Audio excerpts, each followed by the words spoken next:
नमस्कार, मी अविनाश राऊत, उपप्रादेशिक परिवहन अधिकारी, नागपूर पूर्व. मी बाईक टॅक्सी संदर्भात नागपुरातील सर्व प्रवासी जनतेस एक तथ्य सांगू इच्छितो.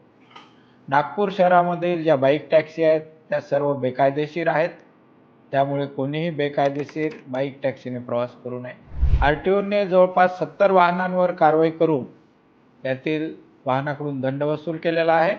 तसेच त्या वाहनांची जप्तीसुद्धा केलेली आहे. नागपूर शहरात बाईक टॅक्सी बेकायदेशीर असल्यामुळे दुर्दैवाने अपघात झाल्यास कुणालाही त्याची नुकसान भरपाई मिळणार नाही. त्यामुळे मी सर्व प्रवासी जनतेस आवाहन करू इच्छितो की कोणीही या बेकायदेशीर बाईक टॅक्सीवर प्रवास करू नये.